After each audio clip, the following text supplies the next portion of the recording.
You know, I've always told you guys that, you know, the biggest threat to the animals out here is dogs. You know, and that holds true. But a dog had gotten hold of Roger, tore up his back legs some. So we got him back up to the barn and bandaged him up, you know, best we could. Next day we took him to his regular vet. She looked him over, gave us some antibiotics, some pain meds, you know, and we brought him on home. After about 5 days, I realized that I hadn't seen him physically stand up on his own. So I got a little concerned, you know, I thought maybe there was something wrong with his front legs that we hadn't noticed. So called his vet back. She said bring him on in, which we did. And goats and sheep and cows all have this thing where if they lay down for too long, it's kind of like our legs going to sleep. You know, their legs go to sleep. And as a result, they don't realize that their legs are still there, so they don't try and get up. And the longer they lay there, the worse it gets. Eventually, it gets to the point where the tendons and ligaments and the muscles contract to the point where, you know, they'll never fully extend again, and the animal won't be able to walk. So we brought him home, put him in a sling like you guys have all seen by now. Tried to rehab him here some with limited success.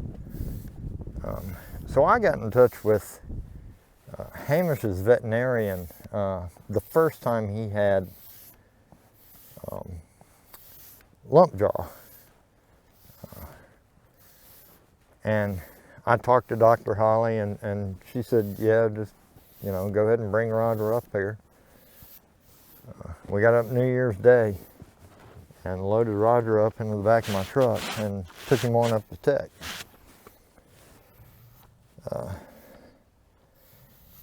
Right now he's still there.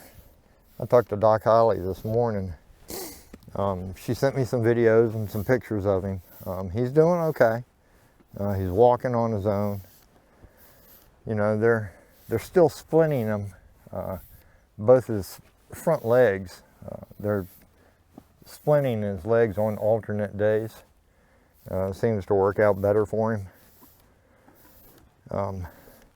But she's pretty hopeful that, you know, in a few days, you know, he's just going to continue to keep getting better, and, you know, maybe in 4 or 5 days I can bring him on home.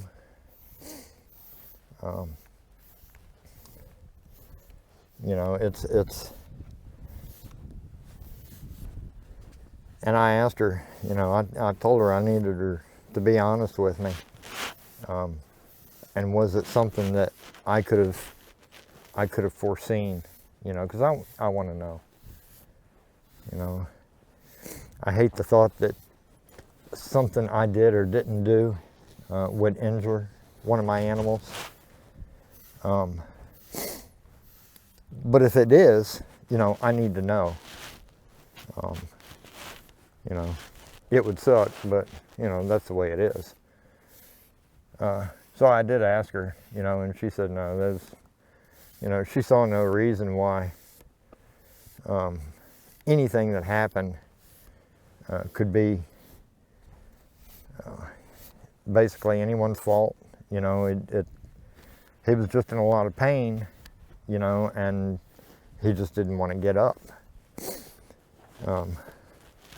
So, you know,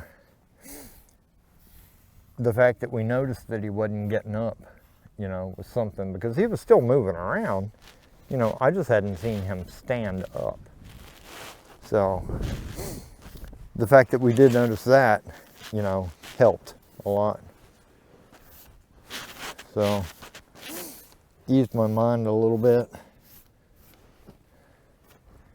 Anyway, so that's the deal with Roger. He's up at Tech. He's doing good. They always take real good care of my animals. Doc Holly and her team of, you know, student vets. So I can't thank them enough. All right, you guys ready for blankets? You ready for your blanket, Shiloh? My hands are gone numb. I can't feel